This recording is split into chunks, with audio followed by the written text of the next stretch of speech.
Hey, hey, good people. What's happening? Welcome back to another episode. Kicking it with the Smiths. Yes, we was being goofy before we got on here, so don't mind us in our big smiles right now. But what's up, y'all? Like, share, subscribe, all of the above, because we here for it. We appreciate the comments and the feedback. We appreciate all of that. So, thank you. Most definitely. Appreciate you. Yes, we do.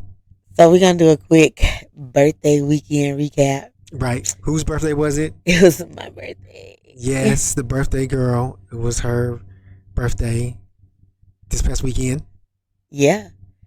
And we had a free weekend without the munchkins. No kids.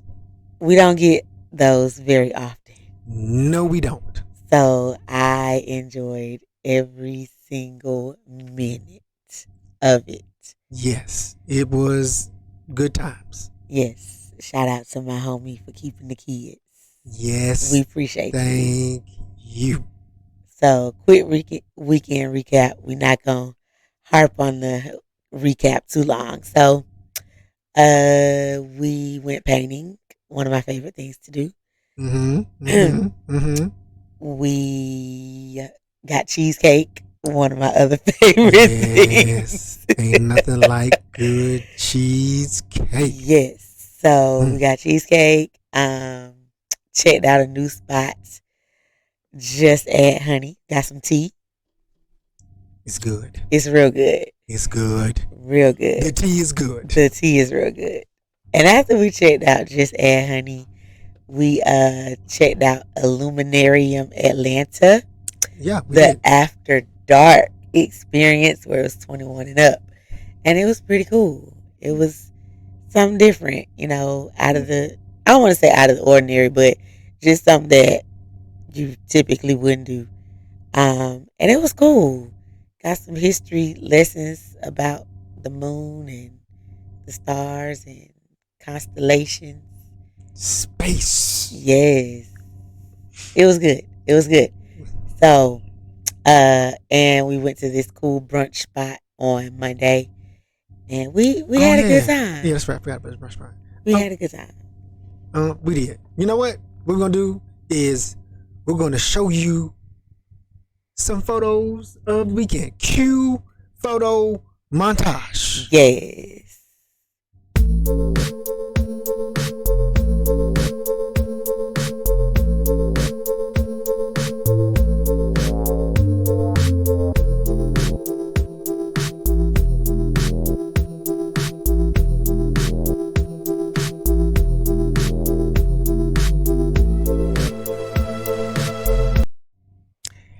And we're back. We back. You ready for this relationship building part 2? Part 2. Part 2. So, we got 2 more tips for y'all. Maybe 2. You might get 3 out of it. But we're going to do my tip, Dana tip, and then by the time we get to the end, knowing us, we're going to have a 3rd tip. Okay, so my tip for y'all is find a hobby or something that you enjoy doing with your spouse. And I will share with you what my 2 favorite things are to do with Dana. Number 1 is when we play Super Mega Baseball together. Yes. Because we get to crack jokes. We typically one of us always bust the pitcher in the face. Don't point at me. Don't point at me. One of us always knocks the pitcher in the face. I'm not the only one that has done it. He has done it too. Most of the time, that little poor video game character dude pitch the ball and then whap. And then the animation be so funny because they just fall over and have the hurt face, and then they get substituted out of the game. I can't even. Okay, we're gonna be serious. So that's one of my favorite hobbies that we have together is playing Super Mega Baseball. And the other is when we actually go and do our paint nights and we get to sit and talk, laugh with other people, and laugh at the instructor. And it's always a good time. Like when we did it for my birthday, the instructor was like, "Paint your significant other painting. Paint on their painting. This Yes. is a relationship building Yes. activity. Yes. Paint on Yes. their painting." Yes, he did. Yes, yes, he did. Yeah. So those are two of my favorite things to do with him. There's others, of course, but those are probably my top two favorite things. I like that hobbies that you do together. Yeah. Relationship building tool that I was thinking about. Actually, it goes along with Super Maker Baseball. Was do things that you have to do collaboratively, teamwork. Mm-hmm. So one of the and so what I mean by that is things that you intentionally do things to build the teamwork between the two of you. Mm-hmm. And it doesn't mean that you always have to go to like a team building workshop or a marriage workshop boot camp, which is not bad. You should check it out. Those are good. Which is good. But one of the reasons why I like doing Super Maker Baseball is it's a video game. You're like, oh, it's a video game. It's funny and it's fun for us to hang out and just, chill and relax and talk. But also, the way that the game is set up is that we're playing on the same team, and you control different parts of the game. So for the fielding side, one person is pitching, and then the other teammate is the rest of the fielders. And then when you're on offense, one person is batting, but your partner controls the base runners. Yep. So you have to work together to be effective. You could do it with video games. You could do it playing board games. You could practice it by working in the yard, Yard work, doing together, like, hey, help me drag this log. Okay, we're going to change out the plants or cut the weeds, or there's so many different ways. I mean, yes, you do it when you're doing chores and you take care of the kids, but doing things that you kind of enjoy, to Lonnie's point, but doing things you kind of enjoy but help like build, craft, and work on your teamwork. And for me, the Super Mega Baseball is holds a special place because even in points in our marriage where we weren't always seeing eye to eye, or it was like a tough season, we could play that and it'd be fun, but also will help us with even when we weren't as strong of a team, or even when our teamwork wasn't as good, playing that was one of the tools that helped us with our teamwork. Like, we got to talk, we got to be attentive, we got to have patience with one another. You got to talk to your teammate, honey, stop throwing the ball in the same spot. Okay. Oh, you're not paying attention. So me. Well, I mean, me too. I miss that. And it's not being mean, but it helps to build that teamwork that you can apply to other areas of your marriage, right? That's why it's important to you apply it, or it helps you with dealing with the kids, or dealing with the finances, dealing with the chores, dealing with people outside of your house, dealing with family, dealing with ministry. It's just the extra time of where you're building teamwork and talking about not just stuff that's going on in life, but talking about doing things together on purpose. Like you're intentionally doing something where you're actively dealing with each other to work together to accomplish something. And it's fun. It is. But then it helps translate. So now we play, we don't have to be like, oh, go do that or do that. We know, like, okay, oh, you pitching, I know that I'm out here. Oh, you bet, I know that I'm out here.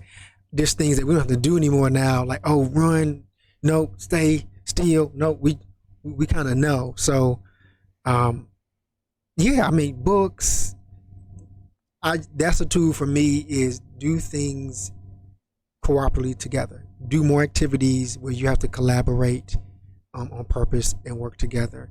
It helps with teamwork. It's going to tie back into that communication that we talked about last time. It's also going to show some gaps and some weaknesses in your Hmm. teamwork. And I was gonna say, in us doing playing that video game together, it builds your teamwork efforts in other spaces. Like,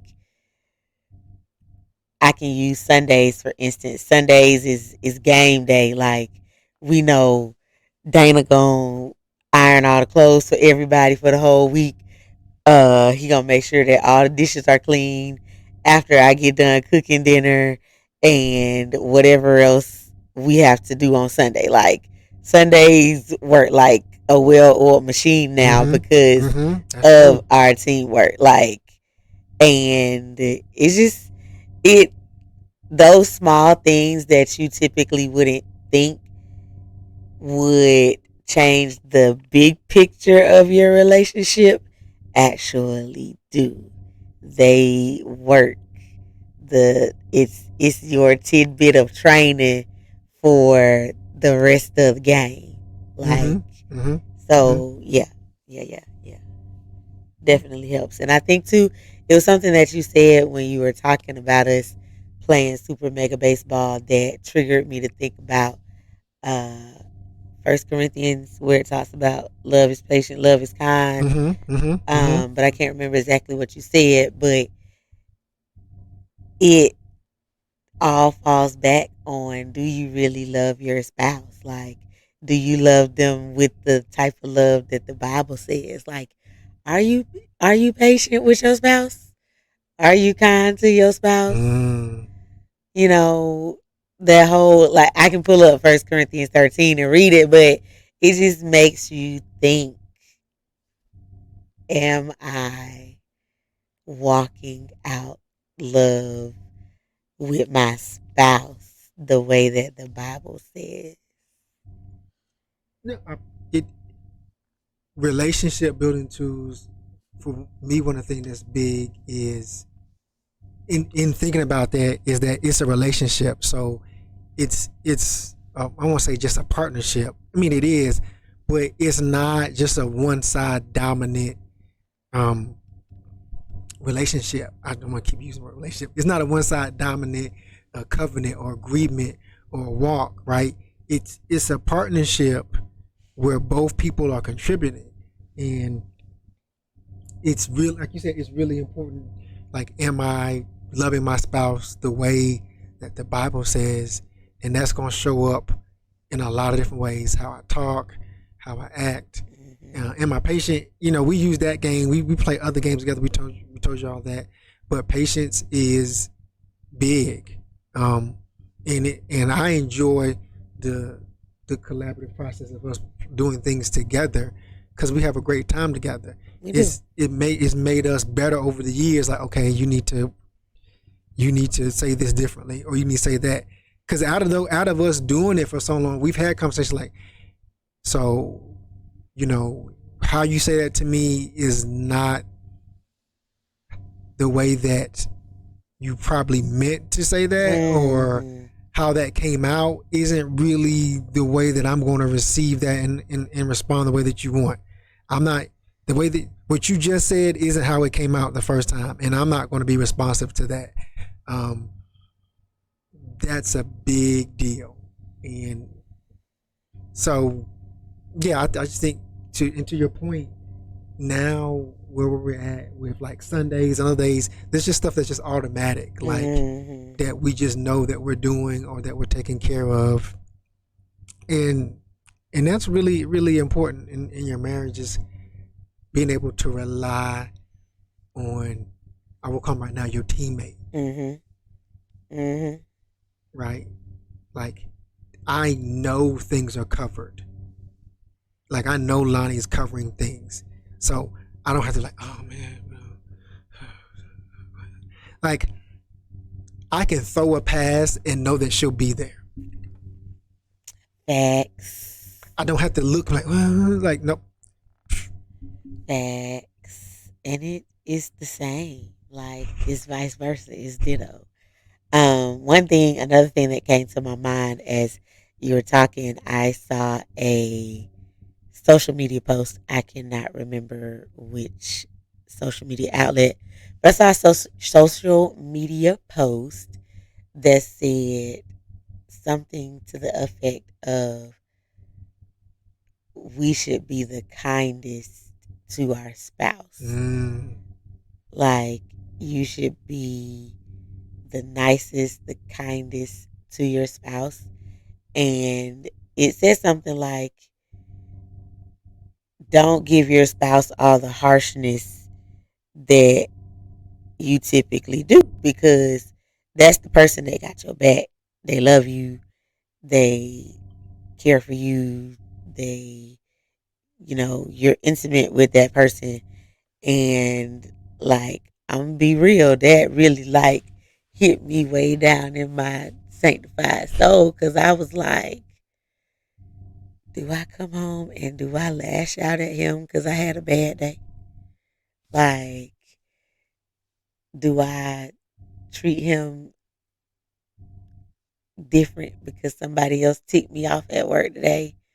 Like, so that's another tip for y'all. Like, dump all that stuff before you come in the house. Like, of course, your spouse, as I said to y'all last time, is your psychological safety net. That's your person that you should be able to come home to and dump everything on.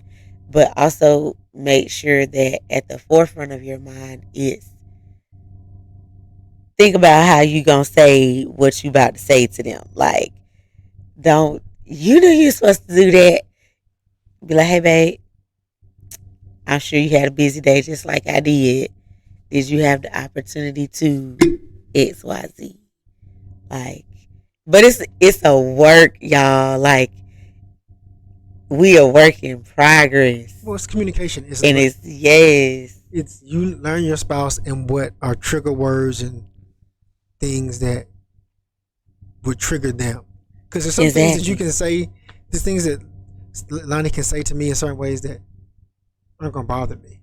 But there's other things that she can say that will. Right. So, because a part of your spouse is as you said, being that safe space for them.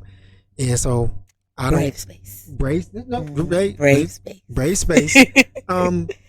Is allowing them to be vulnerable, allowing them to be weak, right? So you gotta let your spouse be weak and just be able to be there in their weakness for them and help them, talk to them, hold them up, but give them the space to be weak. And I would say that especially for women, allow your man to be weak and vulnerable with you. Mm-hmm. If he can't, there's a whole level of trust that he has just capped you on, and he will not divulge certain things to you, and there's a whole part of him that you will miss. And one of the reasons why that's dangerous is because he may have kept it off for you, but it's an area where he still needs to connect with someone on, and that makes an open door for someone else. Mm-hmm. And you don't want that. Right. The enemy will use it. So let your man be upset, be mad, cry, tell you he weak, all that. And then probably have a wife like my wife be like, all right, so go ahead, and I hear you, understand, okay, but get up, and keep this moving. I had to tell him that once in life. I support you multiple times in life. You can do this. I believe in you. The God in you. Yeah. So, I'll share with y'all later in this journey when I actually said that to him for the first time. And it meant the world to me. The other tip that I would give you all, one of the other tips I would throw out there, which may seem surprising, but it actually is helpful, and it's not contradictory, is you also have to provide opportunity or space for your spouse to have some alone time, some downtime, some recharge time. That may be nap time, that go maybe get your gaming, and maybe going out with your friends. Don't be upset. Don't be jealous. Don't be mad. Now, if they're doing it all the time, like, okay, well, we got to have a, remember, communication, conversation. But Compromise. provide that space for one another because you need it. Each one of you needs that space of recharge and refreshing. And depending on y'all, you may be different personality types and you need different things to help recharge you, replenish you, or to rest. Some people, hey, you just may need a nap, or you may want to go outside. That really does it for you. Working in the yard or hanging with your friends. Like, let them, that time is important relationship tool is because if they're totally drained, spent at some point and burn out, at some point that starts to erode your relationship. Let me make sure I say that right. Yes. And then now you're not getting what you could out of that person, or they can't contribute like they want to, right? Because they're not even running on E. Like it's fumes, it's smoke. Like, their ability holding it together, and you're demanding withdrawals from them, and their tank is just totally empty. Mm-hmm. Like, so. I'm over here like, yes, you preaching, because I'm just gonna be transparent. Like, this past weekend, it felt so great to shower without hearing, "Mommy, I want juice. I need this. I need that." And even it was funny because even Dana didn't interrupt me in the shower. Like, and typically when we go away, we will shower together because we don't get too often. He was like, "Nah." Oh, you giving the detail? Oh, well. Sorry. Hey. Sorry. Transparent. It was PG. But yeah, typically, he was like, "Nah, boo. I thought it would be good for you just to enjoy that shower by yourself because you don't often get an uninterrupted shower." Absolutely. And I was like, "Oh, okay. Well, it was great." Absolutely. Like, because we don't often get moments where we're not interrupted unless they're sleeping. And in those, like, 2-3 hours while they're asleep, it's like, okay, what can we do? Right. We're trying to hit chores and things, and not slip out, come that stream, all sorts of stuff. So, but yeah. So I will say that is very vital. Make sure that your spouse does get that time. Like, it's vital to the success of your relationship. Yep. And you'll refresh one another, right? Yep. Like, one person's refreshing, you get refreshed, they come back and refresh, like, all right, and you keep just refreshing one another, and it helps keep you all with the vitality of the whole relationship because each person is having a chance to be able to recharge and refresh, especially when you have so much to do, so much going on. And again, we have smaller kids, so that's 5 and 2. Right. You hear us talk about ours, but the dynamic may be different with older kids, but with the smaller kids. So we know how y'all feel. Like, yeah, it's in the stage where they have a lot of dependency on mom and dad for everything. It just hits different.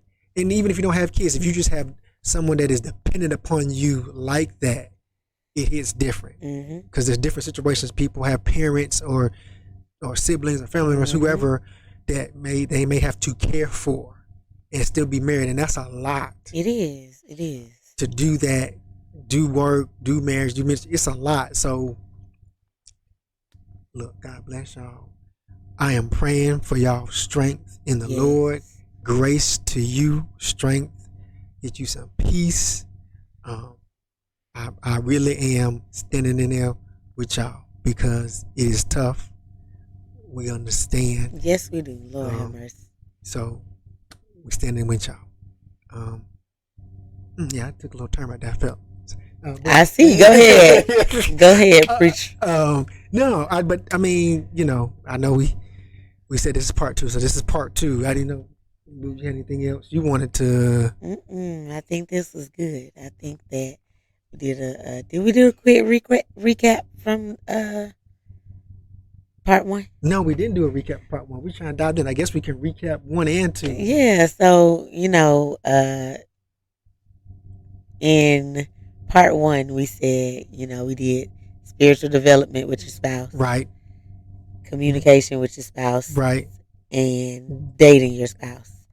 Those were the top 3, well, the 3 relationship building tips from part 1. So Right. go back and check it out. We'll put the little clip Yep. in here so you can see At it. the end of the video, click the link. Yes. Right. And so then from today, we kind of tag teamed. So Yeah. mine was having a hobby with your spouse. Yep. Then we talked about, we kind of went a couple Well, places. yeah. So hobby with your spouse, and then do things that collaborative activities with your spouse, and then give your spouse the downtime, the Yes. recharge time, the recharge Yes. space. So today's one major takeaway: teamwork make the dream work. Yeah, It really does. Teamwork. It really does. Teamwork. So, but we appreciate y'all checking us out as always. Yeah, thank y'all for coming through. Appreciate y'all hanging with us. Like, share, subscribe. We gonna keep giving it to y'all on a weekly basis as promised. Right. Throw a comment in there. We read them. We appreciate them. We try to respond. The shout outs we get, the questions outside of the stream, we try to answer. Try to come back in the stream and do that. So we appreciate that. Keep doing what you're doing. Yes. We'll keep growing the community. Exactly. So as always, appreciate y'all for stopping through. This is hashtag Kicking It with the Smiths.